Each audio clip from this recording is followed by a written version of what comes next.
Welcome, everybody. Welcome to the show. All right, audience, let me ask you, does this picture worry you? Ooh, days of snowstorms and sub-zero temperatures, they're right around the corner. It's concerning, right, to all of us? So before you barricade yourselves indoors, I've got the winter survival guide that you need. And help me out, America's weatherman, Sam Champion, to look at what's in store for us this winter. Let me go to Sam. Go ahead, Sam. Hey, doctor, can you hear me? I could say again? Can you hear me? Yeah, I hear you. No, it's such a pleasure to be with you, because at the Weather Channel we have 220 meteorologists and scientists. This stuff is important to us. This is too difficult for me. Can I just walk out and say hi?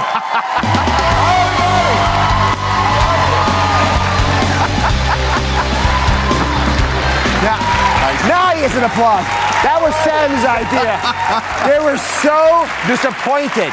You should have seen, they got up, they started applauding, and they went down like this way. They thought you were off. Thank you, guys. Thank you very much. Hi, how's it going? So we are gearing up for winter. Yeah. How do you do this? What can we expect? I'll tell you. Well, I think we have a couple maps, right? Yeah, so let's just show you, because if everybody's ready. So we put together some maps at the weather. Wow, that's a nice picture of me. You must have dressed that up a little bit. That's the best I could do. I look taller and thinner. All right. So here's the deal. When we look at the season, remember what last winter season was like for a lot of people in New England and in right around the Great Lakes. There was all that cold air. We kept seeing those Arctic outbreaks, and already in the fall we've seen one or two of those start. So we believe now, and our scientists, our guys, have put up this information here, that we feel like the entire east side of the nation is going to be below average in temperatures again this winter. Ooh. And a little bit milder in the southwest. You're making them unhappy. Don't get angry. Don't get angry yet. So, but the idea when we start to change seasons, the jet stream that normally holds that cold air in the Arctic zone, a little bit north of Canada, starts to dip down, and that allows that cold air to get into the country. Normally, it'll settle someplace where the south will have a little bit milder winter and the north will have a stronger winter. But we see these outbreaks of Arctic air, these deep columns of Arctic air, brutal temperatures. You remember them last year? I think we're in for a few more this year. The polar Somebody's vortex. Gotta like winter. Can somebody like winter? Marco, why does it play such a crucial role in our health? For me, we've done on AMHQ, we kind of dive into those questions as well. And we just had a professor from, I think it was Harvard, that was on the show. And they're studying more and more about weather and your body, and how truly, a lot of people will tell you, and I'm sure they tell you, oh, I have a pain, I know when the weather's changing, or I know when it's getting cold. Well, if you think about it, I love this example. It was like a balloon. There's pressure exerted from the outside of the balloon and on the balloon. So when the pressure changes, the balloon kind of changes shape. So would your joints, the way it was explained to me. So your joints would then start to press on the nerves, and they would start to press on tendons, so you'll experience pain with pressure change. So I ask you that. Is that true? It is absolutely true. I can tell you what, you go to a rehab facility, everyone in that building can predict whether the weather's changing or not, for the very reason you stated. We don't think about it, but those pressures are actually critical. And I don't know why we ignore weather, but you're here to clarify that for us. All right, so let's get to it. Okay. This is actually our winter survival guide prepared by Sam Champion. So he wanted me. You made a snowman. Yeah. He wanted me to make it very realistic. So the first weather condition we're going to focus about this winter is on that extreme drop in temperature you just showed us. Again, I wasn't expecting a polar vortex kind of scenario. A great graphic to show you how that all works. So when someone says that term polar vortex, you'll now know the polar vortex stays around the North Pole. It isn't a polar vortex. It's a lobe. It's a part of that cold air that gets down, so you'll be able to tell people the truth. So how do you stay warm? What's the best tactic when you're outside? And we're out in every winter storm. All our folks are, whether you're talking about Stephanie Abrams, Jim Cantori, everybody at the Weather Channel's out there. I tend to double up on everything when I'm out. So double socks, double gloves, triple coats. Oh, this is Sam. Are we dressing the snowman, by the way? I'm dressing him. All right. Fantastic. So that and that with the boots. And then the other thing I might do there is, those heat things that you can get at many of the supermarkets, now the drugstores, where you crumple them up and they make their own heat? They work. So use them in your shoes, use them in your gloves or your mittens, because they give you that, or even in your pockets, they give you a nice warm feeling. You mentioned mittens. I was surprised by this, but you actually think mittens are a better idea than regular gloves? Yeah, in my test world, I will tell you that, again, sometimes I will double up. Sometimes I'll put a glove on underneath a mitten, or a mitten on under double mitten or something like that. And only because you want to trap as much air as you can and connect everything together. So if my fingers are closer together, I'm getting more flow, and I got a nice little pocket of air around them that's nice and warm, and they just don't feel as cold in mittens as they do in gloves. But sometimes you got to use your fingers, so you just got to use gloves. Scarf, good idea? For me, I cover everything up as much as I can. And I try to warm things up right here, because usually the microphone is on. Right. And how about the hat? I don't usually wear a hat. And I need to check you with this, because I get a lot of action on Twitter and people going, put a hat on, put a hat on, put a hat on. And I feel like I'm on TV. I kind of want you to see my face, and I don't want to bury it in a hat or a hood, but my ears freeze. Do I need to wear a hat? Well, here's the deal. You put a hat on, and crazy. Oh, this is what happens to you. You literally start to melt. It's actually a fallacy. You don't need.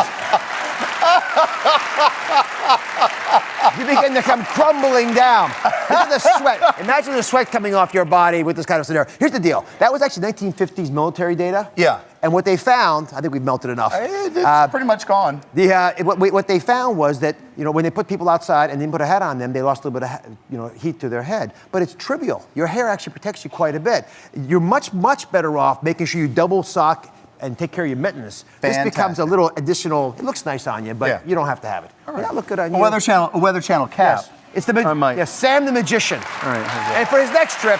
No, I'm going to wear it the whole thing. You don't have to. Up on you. All right. Next thing that's heading our way is, unfortunately, this winter weather involves snow. Yeah. And we talk about it, we run from it, but there are actually things we don't do right with snow that really throw us off. Now, you're 35 years. Weather journalist, and I like that term for me, because I started predicting weather and reporting weather at about the same time. Can you tell when snow's coming? It's funny, because as many times as I'm out in a storm, when you walk out and conditions are right that it's just about to snow, maybe you guys know this, but there's a smell in the air.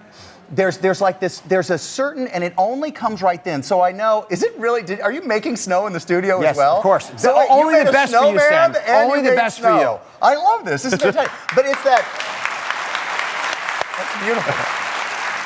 But there's that quality, that feeling to the air that says, yes, it's just right for snow, and it really only is then. But I don't have anything that triggers, I don't have a mechanism that triggers to tell me it's going to snow. I actually think it's ozone.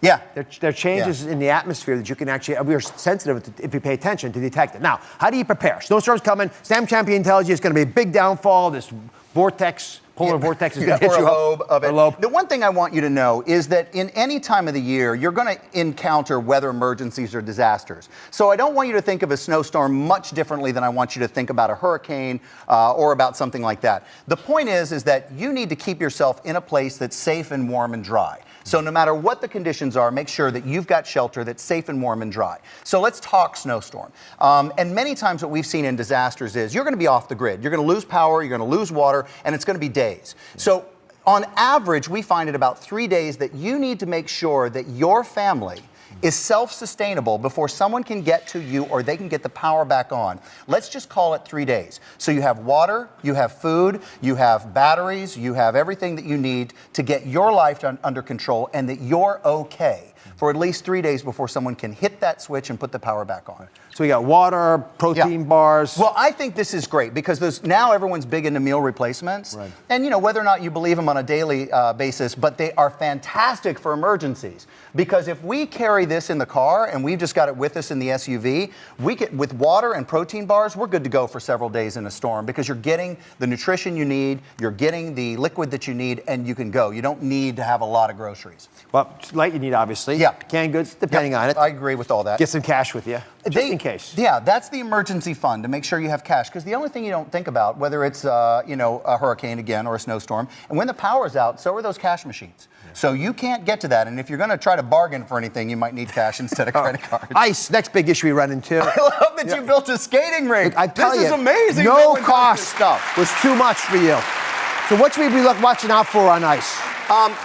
I've had several nasty spills on ice, just because when you're doing TV out in winter conditions, you're not thinking about what's underneath you. You're kind of thinking about the TV, or you're following the camera. You hit that patch of ice and boom, you're down just like everyone else. These things work. Now, I don't know the brand. I don't know what it is. But if you they put look like these they're on, some kind of a toy. It's just a piece of rubber, and what someone's brilliantly done is wrap wire around the rubber, and it just takes a second to snap it on your foot. Look at that. Now, if you'll do this when you walk out, Oh my goodness. See the difference that you have with that? And it doesn't scratch the floor either. It's just connective. You know, you're right there. It's Go like gripping. this. We can be one leg together. Yeah, and if I fall and take you down with me, it's like dominoes. this is not going to be good.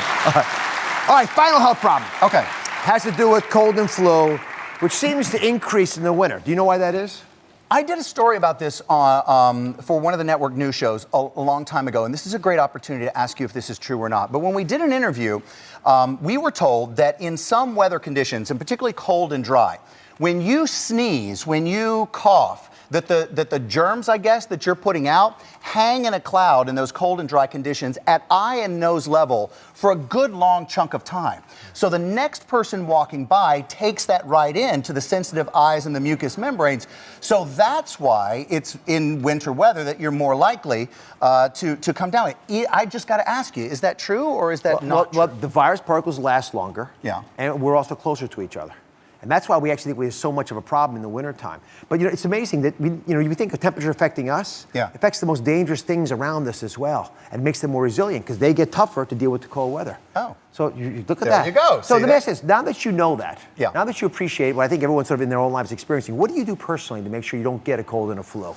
We travel a lot in our business, and we're always out in the elements. And I really think that, and I just believe this in aging as I get older, that the battle is keeping moving and keeping active. If you can keep yourself healthy year-round, you're able to fight things. So I worry a lot more about my exercise. I worry a lot more about my diet and trying to just maintain. So what do you do for your diet? Well, in the winter, I love fruit, and I'm a big summertime fruit guy. If it's nectarines or peaches, I love the South. I love summertime fruit. In the winter, it's harder to get them, so I always keep a box of clementines. Sure. I don't know if that's good, but I hear it's vitamin C, and I like them. They taste good. They're nice and sweet. They market these to kids.